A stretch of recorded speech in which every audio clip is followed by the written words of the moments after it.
Remington, welcome to the RevAmp podcast show. We are absolutely delighted to have you on board. And for those people at home who don't already have the pleasure of knowing you, could you just start off by perhaps introducing yourself, your role, and where you're currently working? Yeah, thanks for having me. I'm excited to be here. Yeah, so Remington Rawlings is my name. My title is SDR Operations Manager at Snowflake currently, and my career has been a lot of those same type of roles, operations, started in sales, got a fire hose treatment of what good sales looks like working for InsideSales.com, and then took that into being in operations as I progressed in my career. That's awesome. And just when we were having the kind of the prep conversation, I think there was something really interesting about you that people wouldn't know from your LinkedIn profile. What is your kind of secret passion that you do when you're not working? I call the piano my counselor. I like to bang on the piano, and I've actually already had a album that I published, and I'm trying to do one more. I'm publishing and composing music to try to illustrate emotion with the piano.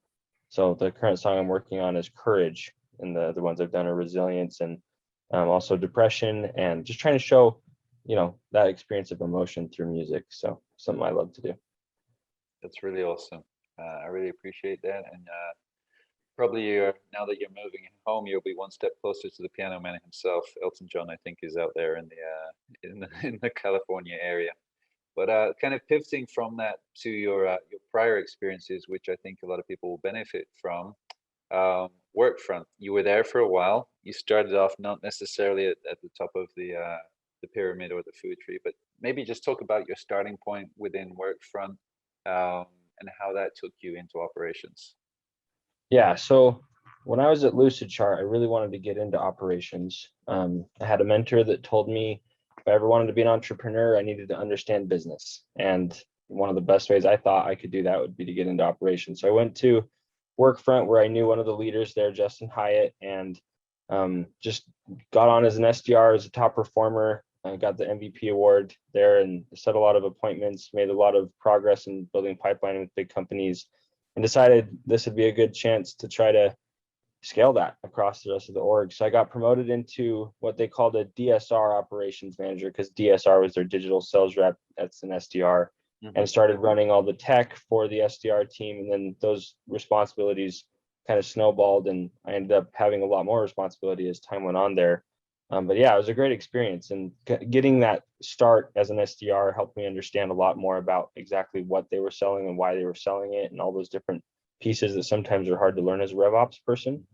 So I think that was a little bit of a leg up for me there. But yeah, great leadership, great time. It's a great company. So you started with the takeaway, which is kind of the success, but were there any specific challenges that you faced and overcame? I'm sure there were. There are tons. Anytime you're building a company with a previous culture from a different leadership, which is what we had in the sales development org before Justin Hyatt came on, it was a great culture in a lot of ways, but it wasn't the high performance culture that Justin was bringing from his time at Oracle and HubSpot.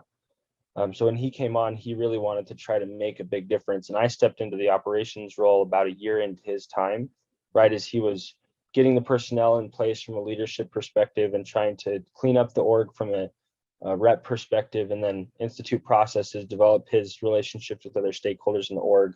So I stepped into a place where change management was basically like every day. We were trying to figure out how to optimize the lead routing process, how to make it easier for the sales engagement platform to work right. Where was our data sitting? Did we have enough contacts? Or were other providers for the tech actually giving us what we needed? And how are we going to train them and enable people? And then it was, how are we going to grow? And so like all those different questions that, they're not unique questions. Everybody has to ask them. But that was right when I got my operations role, which is part of the reason I think that role became available, was because the operations team, as well as the people in marketing and in the SDR team, they all kind of knew they needed somebody that was willing to spend the time on that they just didn't have the resources to do that. When you look back, was there any key or pivotal decision that you got right? I know there's a lot of micro decisions or kind of decisions that progressed your journey, but I'm sure there's things that if you get them right, then they lead to other good decisions. Can you remember that far back? Yeah. I think the biggest one, I'll share two. One was the fact that we partnered with enablement better than I've ever seen an org partner with enablement from an operations perspective. At the time, Stacy Justice was the leader there, and Eddie Morris was the SDR specific enablement person. And he and I built out every facet of how onboarding would happen from a training perspective for soft skills, which was him. He owned that, and I contributed a little bit there. And then I built an entire tech playbook for how each SDR needed to sit down in their seat and understand what the tech was, what specific features they needed to learn, how we would progress them in a month or in 3 months and 6 months. So that tech playbook was something that I think turned into giving each SDR the ability to ramp to their quota even faster. And after that, we didn't have a single SDR miss their ramp quota besides, I think, one, which was really cool as we grew. And it was also a time when they raised quota. It was a very difficult time for marketing in certain ways because of decisions that they were changing the way that they had done campaigns and things. So it was very important for BDRs to understand what technology they were using and why they had so many different technologies, which is unique to the SDR function and the sales function, where they have so many things they have to like splice together.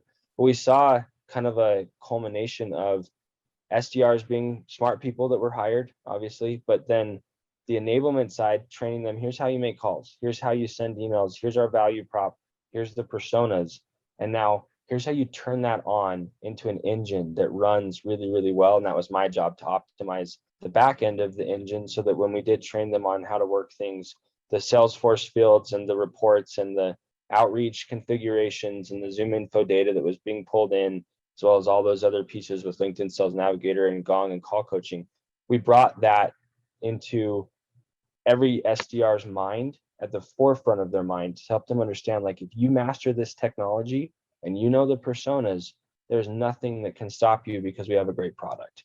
And that was where it really started to take off because then, it wasn't a matter of if everybody could sell. We had good territories. It was just a matter of the time it took to get somebody through a sales process. Right. How much of what you built there was based on your own personal excellence as an SDR, and then you cloned it, and how much was it your imagination of what good could look like? You know what I mean? Like the easiest thing to do is just go, this worked for me, so therefore it should work for you. That's not about you. That's about natural human psychology. Yeah, no. I at first I had to go off of that because I didn't have any other experience. But there was a couple of things I rolled out as far as outreach use and Salesforce use, where I remember specifically in the training with the managers, there were some disagreements. And one of the managers, his name was Curtis Rasmussen, he basically said, like, just ask the SDRs, just go and talk with them. And that was a big turning point in my career, because I started just being like the entrepreneur, go and ask the SDRs everything, do user interviews all the time, and try to figure out, like, what's your problems. And I uncovered a lot of things that we didn't realize as a leadership team that people were facing. And then we made solutions for things that were easier to implement because we knew exactly what the users wanted. So obviously, like, getting into operations when you're a salesperson, you have to go off of your own experience. But I learned very quickly that phrase Socrates said, that wisdom is knowing what you don't know, or knowing that you don't know things, or however people quote that. That is really the name of the game. I think that made me successful there was because I just assumed I didn't know until I heard from somebody, A, what the problem was, and then B, when I figured out what I thought would be a good solution, that they confirmed, yes, that is the solution that I want. And it wasn't always perfect. Rollouts of tech screwed it up sometimes, or we didn't get exactly what the use case was, but the org started to expect that. And it was cool, the culture shift that happened when the org knew from a BDR perspective and manager perspective, the operations really cared about their opinion.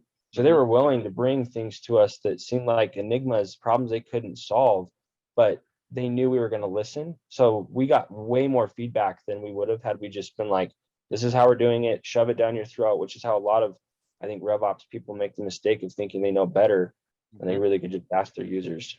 So you got buy-in, bottom-up buy-in, right? Because you listen. Absolutely.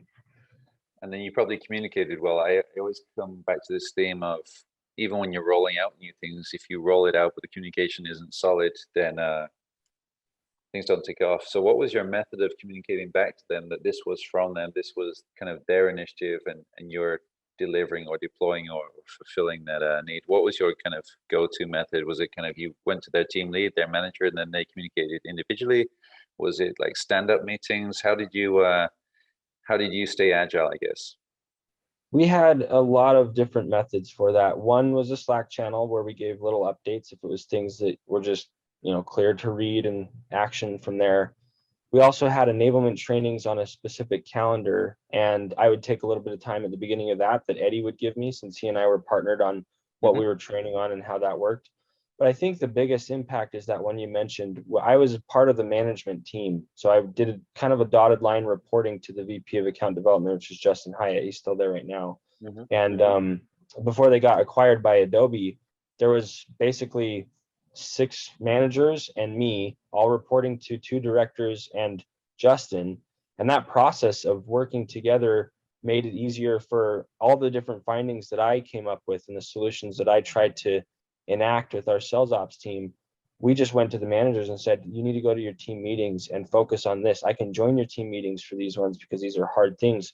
But we took the extra time to try to go where the reps were, instead of just hoping that like our org-wide training, which I don't actually think org-wide training is a bad thing, but I don't think you get as much out of an org-wide training as you do in an intimate setting with just 5 to 6 reps, where you can share the complex findings, the process that they have to follow, and then ask them questions and see if they really comprehend it. You can't do that in a big room. So those big changes, especially your software rollouts or new ways that we were doing reporting, or data that we had to gather that was now a more complex process with the new validation rule and Salesforce, or whatever it might have been, that was like, if I'm an SDR and it's a new thing and I'm probably not just going to get it right away, we took some extra effort, and those managers were great. They did an awesome job of being the way to get the water to the end of the row, so to speak. And then because you were kind of bottom up, so much frontline with the SDRs and such, how did you feedback successes and the internal adoption? I guess internal adoption was easier, but at least the success stories, how did that bubble up from the bottom up to the kind of more senior people that would recognize your own personal contribution and growth? How did that work out? How did it reach there? That did kind of happen a little more organically, because when we were going through the evolution of how we qualified people, what type of discovery process we used, how we transitioned the handoff from the BDR to the AE, and implemented some new groundbreaking ways of doing discovery calls at the time.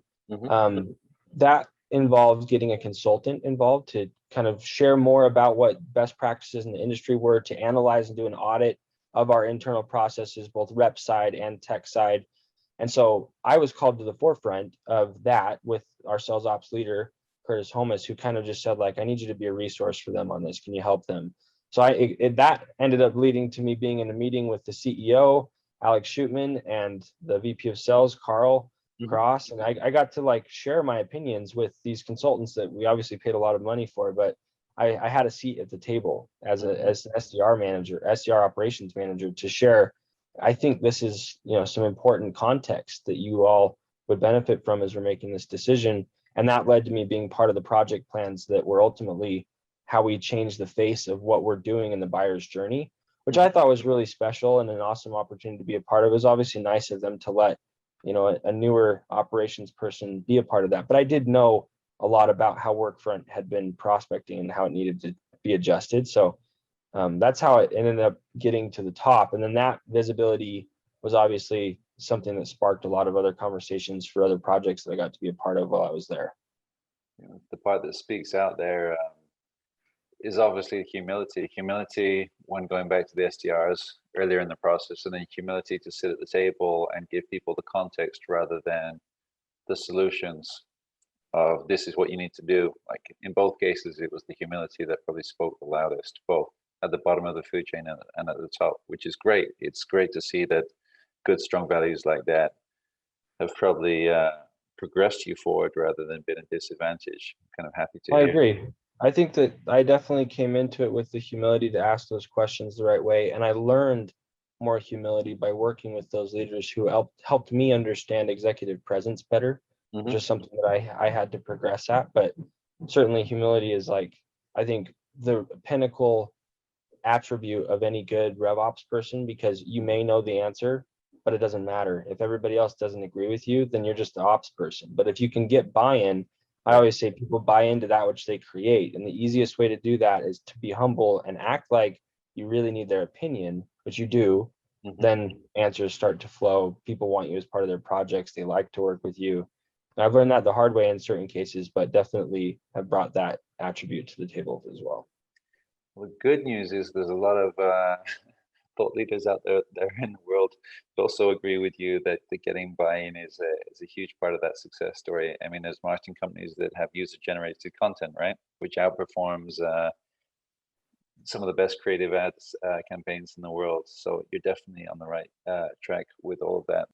What are the key pieces that you've learned that you would take away that you would kind of insist on for anybody that would want to get the operationalizing of the SDR motion right?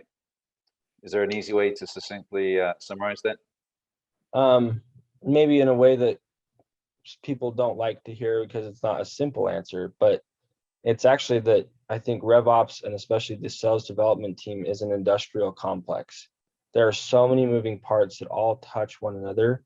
And if you pull the strings in one, you are affecting another. And you have to realize that when you change something with how the technology works, that's automatically an enablement piece where you have to train people on how to do things. Or if you adjust and add a new buying center, that's a whole new set of technology changes that has to happen to support a new discovery process and a new way of thinking for the BDRs that aren't used to doing it that way. So I think my takeaway is that you do need to think bigger when you're thinking about these things, because ultimately what SDRs are young, potentially inexperienced, sometimes professionals who are very eager and hunger.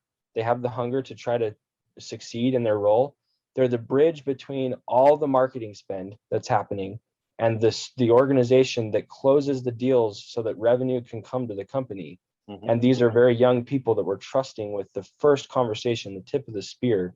And so if you don't have an operations presence that's trying to think, how can we optimize this group and make it so that that can be the best possible bridge through our thought leadership and branding and into our revenue generation cycle, like you've already missed one of the biggest ways that you can try to engage your customer.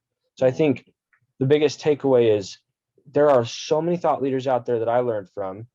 Talking with Aaron Ross and hearing about his experiences that he was willing to share with me when I did a call with him, or Justin Michael, who's now really trying to take this space to a new place with technology, and all the Jay Barrow's trainings, Morgan Ingram.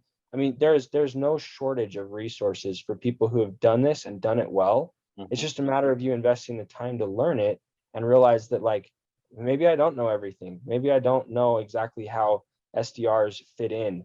Maybe I should really re-examine and like make it a bigger deal, because if I'm investing all these dollars on a person's salary, all the tech, all the data, like maybe I should get a better ROI on it. So my biggest takeaway is if you do this right, you have to think of it in terms of an industrial complex. A lot of things all touching each other, all part of the bigger picture of your company's success strategy. And if you do that, you will ask the right questions, because they'll be the hard questions, and you'll get the right leaders in the room because they will be the higher level leadership type questions. So I hope that makes sense, but that's my answer. No, I loved it. It makes sense. And as you know, I started my career, tech career in SDR too. So I can appreciate the foundations that you stand on and what you're sharing there. So thank you so much, Remington, for being a willing contributor to this podcast channel. We've learned a lot, and I'll encourage anybody that's watching that has maybe and listening who has more questions to just use the button below, reach out to you on your LinkedIn profile and connect with you themselves, and maybe follow up there if that's comfortable for you. And likewise, we look forward eagerly to following your career and your next steps as you relocate to the Bay Area and take next steps with Snowflake. And I'm sure that your success and your journey is relatively still getting started, in the bigger picture. Thanks. I appreciate it. It's good to talk with you, Gideon. Cheers. Take care, and thanks from all the RevAmp team over here.